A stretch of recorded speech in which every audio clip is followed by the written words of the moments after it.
So finally I get my hands on the new MG saloons, the ZT, the ZS and the ZR. And I've got an empty racetrack.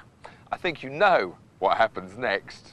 I think it's fair to say that the Rover 25 is hardly the most glamorous form of transport. Yes, there is a GTI version, but the best thing about that is its 143 horsepower VVC engine. And sadly, the best thing about this MG ZR is that same VVC engine, now tuned to give 158 horsepower and tweaked with a rorty, snorty, sporty exhaust note. Now, that I like. What I don't like is this same high driving position which makes you feel disconnected with the road. The fact the steering wheel can't be adjusted off my knees, and the pedal layout that's diabolical. The clutch pedal sits about 3 inches higher than the brake pedal, and there's no room to the left of it to rest your foot. Now, if you want to develop a car, develop that. The handling is sharper than ever before, but the anti-roll control and damping can't quite seem to keep up with the action. It tends to still pogo about a bit. And a rather lazy turn-in is easily followed by power understeer, which can often see you off the road. But then the ZR is the model that MG intend to take rallying. So if the ZR is a bit agricultural, will the ZS be any better? Well, it needs to be, because this is the model that's going touring car racing. And it gets off to a flying start with the smooth, torquey power delivery of the 2.5-litre V6. It growls away beneath the bonnet and puts you in just the right sort of mood. Sitting a little bit lower, that lack of full steering adjustment isn't quite so noticeable. My knees aren't rammed up into the steering wheel, and the pedals are in the right places, so there's less distraction. I can now really begin to enjoy this car. For a front-wheel drive, it's about the best handling I've experienced. They've really got the balance between front and rear right. The rear, perhaps helped by that big wing, doesn't step out of line if you turn in on a trailing throttle.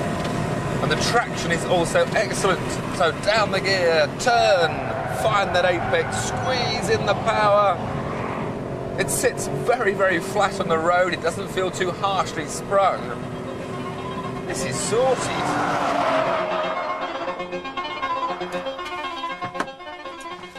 Well, who would have thought the Rover 45 could be so transformed? This MG ZS really is most impressive on the track. But surely they can't have been able to do the same with the old 75. And this MG ZT may look well dressed for the part, but it's not going to like what I'm about to do to it. So, for starters... Hello, darling. All right, big lad. Show us what you're made of. We'll see what the driving position in the ZT is like. And now we've got a fully adjustable steering wheel. I sit really low, which I like. This is excellent. No traction control here.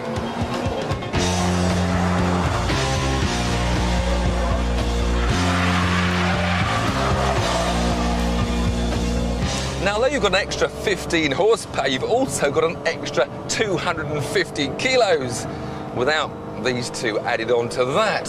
So it certainly hasn't got the zippy performance of the ZS, but it has got that same nice flat cornering. It's got very good anti-roll control, and that means you can lay it in and get a little bit sideways in the middle of the corners if you just want to show off and have fun. But when it comes to braking, it definitely hasn't got the stopping power of the ZS.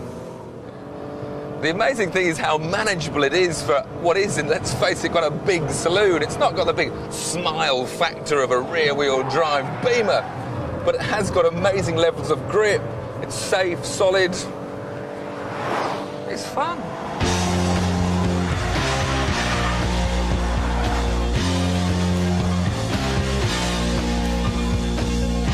ZR, small but disappointing. ZS, medium yet brilliant. And the ZT, large but a lot of fun. So 2 hits and 1 miss. Pretty good for starters. Here, Tiff, that last corner. Brake harder, go in a bit later. Big lift off, Turn darling. in, that's Quick it. on the steering. You can get it more sideways. Yeah, absolutely. Let me have a go.